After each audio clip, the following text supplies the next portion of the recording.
Andito kami ngayon sa Mount Koyasan. I'm gonna show you guys the beauty within it. Welcome to my YouTube channel.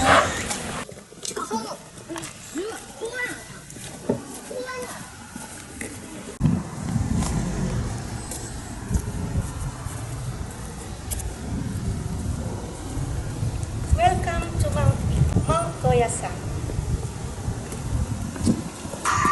That temple is called Kongobuji. Kongobuji is the ecclesiastic head temple of Koyasan Shingon Buddhism. Foundation of Koyasan, situated to the south of the river Kinukawa in Ito County, Wakayama Prefecture. Koyasan is a basin on a mountain 820 meters above the sea level.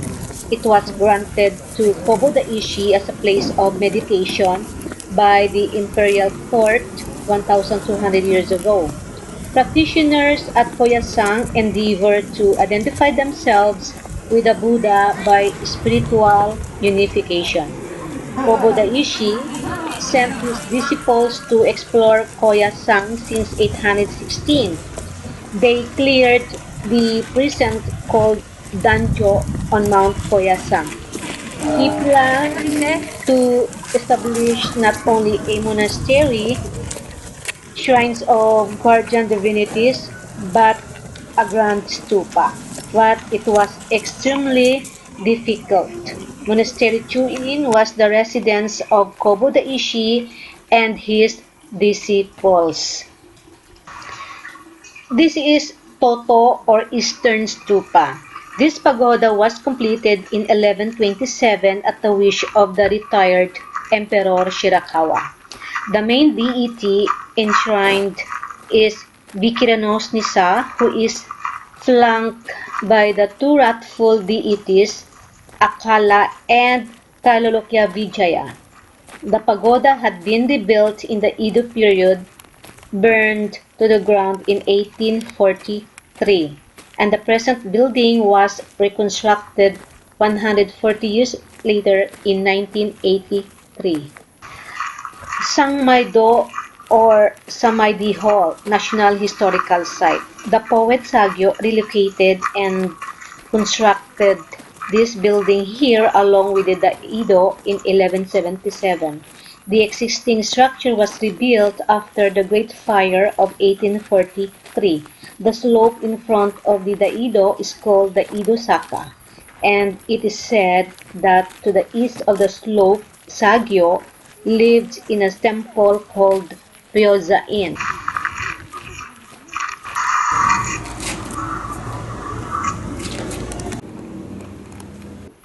The orange structure is called Konpon Daito or Great Fundamental Pagoda. The Konpon Daito is the tallest building in Koyasan. After Koboda Ishi Kukai was granted the use of Koyasan by Emperor Saga in 816, he decided to build the first monastic complex entirely dedicated to the teaching and practice of esoteric Buddhism. He planned to construct two large two-storied pagodas diagonally behind the Kondo in the eastern and western directions. Plans called for the Konpon Daito to be about 48.5 meter high, and because of its great size, it was finally completed around 876, over 40 years after Koboda Ishi entered eternal meditation. In later centuries, the Konpon Daito was destroyed in fires caused by lightning strikes 5 times and rebuilt each time. After the Great Fire of 1843, only the foundation stones remained. The existing building was rebuilt in 1937. Architecturally, the Konpon Daito is classified as an early form of the two-storied pagoda. The body of the pagoda is circular with a square lower story with an attached fan roof and walls. The majestic compound Daito is today exactly as it was when it was first constructed and is known as a symbol of Koyasan.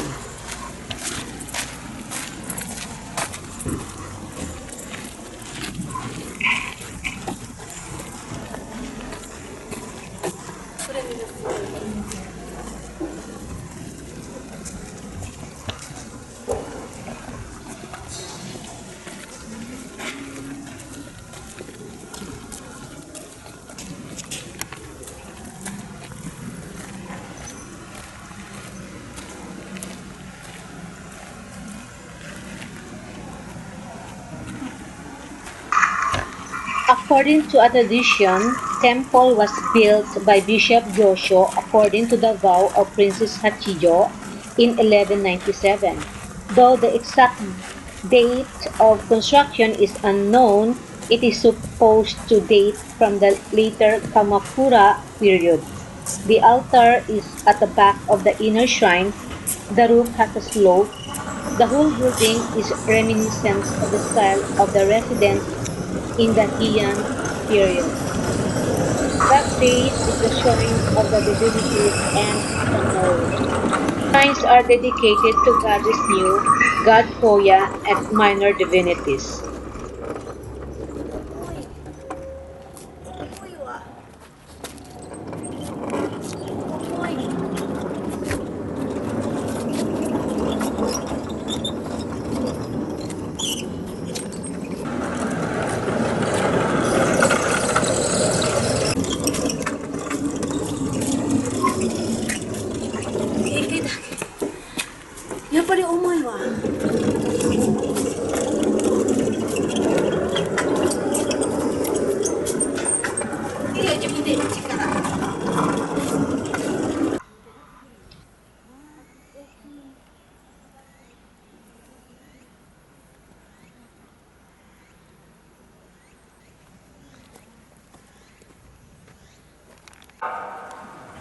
Ichinuhashi Bridge is the first bridge of Okunoin.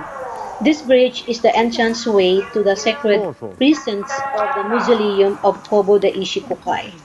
It is said that Kobo Daishi comes here to greet visitors and system of here. Pilgrims bow here before crossing the bridge. The focal point of religious faith at Koyasan, this is the sacred site where Kobo the Ishikukai remains in eternal meditation. Along the 2-kilometer path leading from Ichinuhashi Bridge to the Gobyo Mausoleum, more than 200,000 monuments ranging from the graves of feudal lords to various memorials stand among huge centuries-old Japanese cedars.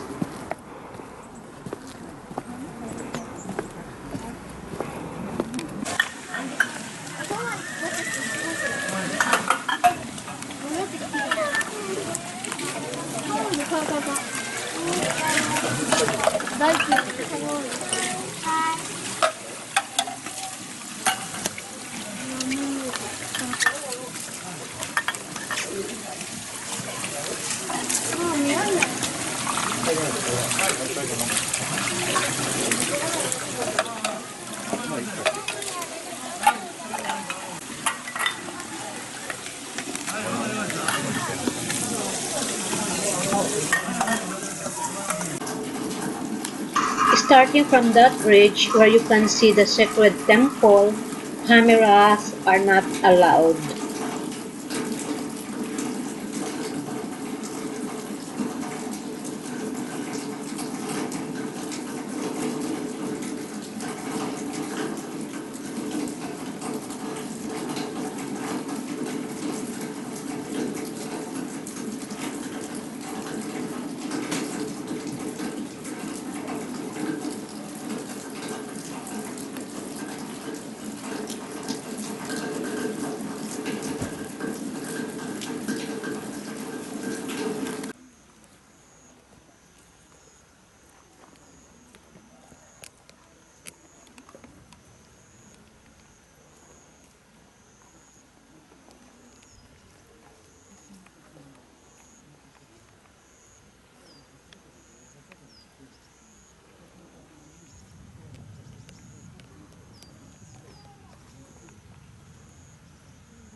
The memorial stone was erected to pray for the repose of all those killed on both sides during the late 16th century Japanese invasion of Korea.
Thanks for watching to my YouTube channel, and don't forget to like, share, subscribe, and click the notification bell for more updates.